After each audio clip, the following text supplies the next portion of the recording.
Welcome back, everyone. This is your host, Voltaire, and we will be hosting two incredible guest speakers tonight who would like to enlighten you with their great ideas. Here's John Locke. Thank you very much, Tom. I'm glad to be with you tonight and to be able to share my ideas with everyone. I'm glad to have you with us tonight. I was hoping to ask you a few questions about your works and contributions during the Enlightenment. I would love to share with you some of my greatest efforts, such as the social contract and the tabula rasa. What are your thoughts on the social contract? The social contract is the idea that the government gets the power over the people, but the government must protect the people and their natural rights, those being lives, liberty, and property. Going forward on that, are there any specifications that the people or the government have to follow? Well, under the idea that the people will be free and the government will protect them, I believe that there must be an honest freedom. What I mean by that is that if the people want the benefits from the government, the freedom and protection, then they must have trust in the government that they will provide them with these benefits. So, you had a theory about the mind and something about this thing called the tabula rasa? Well, Tom, the tabula rasa is a phrase that means blank slate, and it's actually a Latin phrase.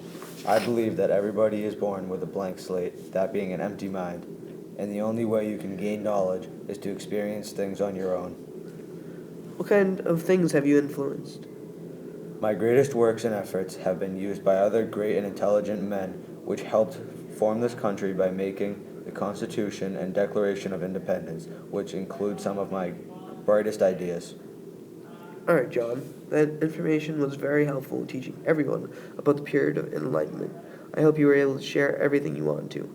Yes, I was able to share all of my topics that I wanted to focus on. Thank you very much, Voltaire. I hope I can come on again another time. Thank you for having me. Have a good night. Now, after this commercial break, we will be having another guest star, Thomas Hobbes, and you will be sharing his thoughts on the social contract and his writing piece, The Leviathan.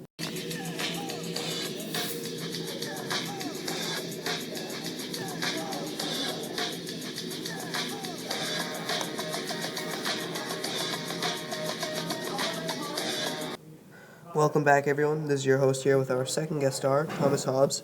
How are you doing tonight, Thomas? I'm doing good, thank you. I was hoping that I could ask you a few questions about your book, The Leviathan, and your view on man naturally.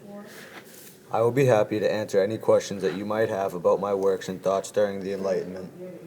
You wrote the book Leviathan. Can you please explain what the book was about? One of the main topics in the book is the state of nature. I believe that state of nature can only be avoided by a strong and an undivided government. It also focused on the structure of society and legitimate government. This book was one of the first influences for the social contract and argued for it. What are your views on man naturally? I view man naturally as very nasty and brutish. I feel that man is matter in motion. I was also one of the first people to have the idea about natural rights. What are your views on the social contract? The social contract is the mutual transferring of right. Everyone has the right to everything. The social contract is a mutual agreement where their natural rights are transferred. I believe that there is no limit to natural rights and liberty. Thank you very much for calling in tonight, Tom. It was a pleasure to hear what your views on the Enlightenment were and about your writing piece, The Leviathan. Were you able to talk about everything you wanted to tonight? Yes, I was able to share everything, and I'm glad to be able to have spoken on your wonderful show. Thank you for having me. I was glad to be able to have both of these incredible guest speakers on my talk show tonight. I was glad to be able to have them share their thoughts on the time of enlightenment and their works and influences from that time. Thank you all for tuning in, and I can't wait to see you next time. Have a good one, everyone. Thank you.